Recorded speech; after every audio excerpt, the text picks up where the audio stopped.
আজকে পাকিস্তানকে নিয়ে কথা বলবো। আমি জানি পাকিস্তান আমাদের দেশে খুব কন্ট্রোভার্সিয়াল একটা ব্যাপার। কেউ পাকিস্তানকে অনেক পছন্দ করে, আবার কেউ পাকিস্তানকে একদমই পছন্দ করে না। তবে আজকে আমরা পাকিস্তানের ফরেন মিনিস্ট্রি বা ওদের যে কূটনৈতিক ক্যাপাবিলিটি সেটা নিয়ে কথা বলবো। আমি মনে করি পাকিস্তানের পররাষ্ট্রনীতি বা কূটনীতি আমাদের এই সাবকন্টিনেন্টে বা সার্ক আপনি যেটাই বলেন না কেন সবচেয়ে বেশি এফেক্টিভ। প্রথম ব্যাপারটা হচ্ছে পাকিস্তানের জিওপলিটিক্যাল অবস্থান। আপনি হয়তোবা খেয়াল করে থাকবেন বর্তমানে ইরান ও আমেরিকার মধ্যে যে আলোচনা হচ্ছে, পাকিস্তান তার মধ্যে একটি মধ্যস্থতাকারীর ভূমিকা পালন করছে। প্রথমে এই মিডিয়েশনের ভূমিকাটা ওমান পালন করছিল, কিন্তু এখন পাকিস্তান সে কাজটা করছে। এটার পিছনে একটা কারণ আছে। পাকিস্তান এমন একটা জায়গায় অবস্থিত, পাকিস্তানের সাথে আফগানিস্তানের বর্ডার আছে, ইরানের একটা বর্ডার আছে, সেদিকে ইন্ডিয়ার সাথেও বর্ডার আছে, চায়নার সাথেও বর্ডার আছে। আর পাকিস্তানের সাথে আমেরিকা আর সৌদি আরবের একটা অনেক পুরনো একটা সম্পর্ক আছে।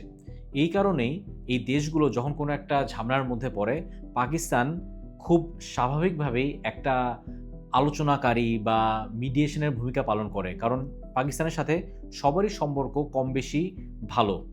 মাঝে, মাঝে খারাপ হয়, কিন্তু বেশিরভাগ ক্ষেত্রেই পাকিস্তান এদের সাথে ভালো সম্পর্ক মেইনটেইন করার চেষ্টা করে। আমি মনে করি পাকিস্তানের ফরেন মিনিস্ট্রি বা পাকিস্তানের ফরেন মিশন খুবই স্ট্রং। আমাদের দেশের ফরেন মিনিস্ট্রি মেইনলি কাজ করে বিভিন্ন রকম প্রবাসী কল্যাণ এবং বৈদেশিক কর্মসংস্থান নিয়ে।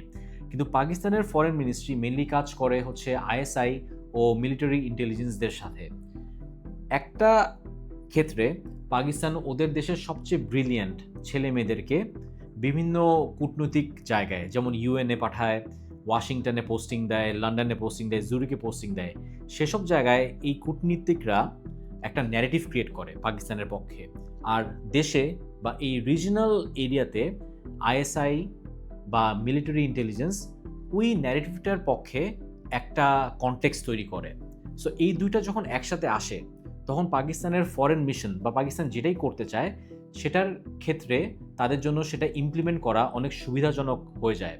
আমি মনে করি যদিও ইন্ডিয়া পাকিস্তানের চাইতে অর্থে বলেন বা সামরিক শক্তিতে বলেন অনেক ধাপ এড়িয়ে, কিন্তু এই একটা ব্যাপারে ইন্ডিয়ার চেয়ে পাকিস্তান এই পররাষ্ট্রনীতি বিষয়ে আমি মনে করি ইন্ডিয়ার চেয়ে পাকিস্তান কিছুটা হলেও এগিয়ে আছে।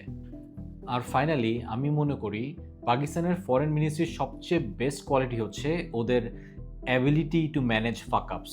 মানে এম্বারাসিং সিচুয়েশন থেকে নিজেদের কেমনে রক্ষা করতে হয়, এটা পাকিস্তানের চাইতে ভালো কেউ পারে না। আপনার হয়তোবা খেয়াল আছে 2011 সালে আমেরিকা পাকিস্তানের অ্যাবোটাবাদ থেকে ওসামা বিন লাদেনকে খুঁজে বের করছিল এবং ওকে মেরে নিয়ে চলে গেছিল। এই অ্যাবোটাবাদে হচ্ছে পাকিস্তানের সবচেয়ে ইলিট মিলিটারি একাডেমি। আর ওই ইলিট মিলিটারি একাডেমির মাত্র 1 কিলোমিটারের মধ্যে ওসামা বিন লাদেনের কম্পাউন্ডটা ছিল। পাকিস্তানকে আমেরিকা এটা জানানোরও প্রয়োজন বোধ করে নাই যে আমরা এখানে এত বড় একটা মিলিটারি অপারেশন করব, কারণ আমেরিকা পাকিস্তানকে একদমই ট্রাস্ট করতো না তখন। তো এই ব্যাপারটা যখন হয়, ওসামা বিন লাদেনকে যখন এত কাছ থেকে আপনার আমেরিকা খুঁজে বের করে, এই ব্যাপারটা পাকিস্তানের জন্য খুব এম্বারাসিং একটা ব্যাপার হয়েছিল। কিন্তু পাকিস্তান কয়েক মাসের মধ্যেই এই ন্যারেটিভটাকে সম্পূর্ণ চেঞ্জ করে দেয়। আমেরিকা ইনিশিয়ালি তাদের সাথে সব ধরনের পার্টনারশিপ বন্ধ করে দেয়। আমেরিকা ওদেরকে টাকা দেওয়া বা অ্যামুনিশন দেওয়া বন্ধ করে দেয়। কিন্তু কয়েকদিন পরেই পাকিস্তান বলা শুরু করে আমেরিকাকে, দেখো তোমার জন্য তুমি যে আফগানিস্তানে যুদ্ধ করছো তার জন্য আমি তোমাকে অনেক সাপোর্ট করছি। আমার অনেক সোলজার মারা গেছে, আমার অনেক টাকা নষ্ট হয়েছে। তোমার জন্য আফগানিস্তান, যারা আমার খুব ভালো নেইবার ছিল, তাদের সাথে আমার সম্পর্ক খারাপ হয়ে গেছে। সো রিয়েলিস্টিক্যালি কয়দিন পর আমেরিকা আবার they came back and they started working with Pakistan again. তো এটা আমার মনে হয় না অন্য কোনো দেশের পক্ষে এত জলদি একটা নেগেটিভ সিচুয়েশনকে একটা পজিটিভ সিচুয়েশন বানানো সম্ভব হইতে পারে। এই জন্যই আমি মনে করি যে পাকিস্তানের ফরেন মিনিস্ট্রি বা তাদের ফরেন যে অ্যাপারেটাস এই আমাদের সাবকন্টিনেন্টে এটা ওরা একটাকে শিল্পের পর্যায়ে নিয়ে গেছে। এটা শুধুমাত্র আমেরিকা, চায়না আর রাশিয়া, ওদের ফরেন পলিসির সাথে পাকিস্তানের ফরেন পলিসি কম্প্যারেবল।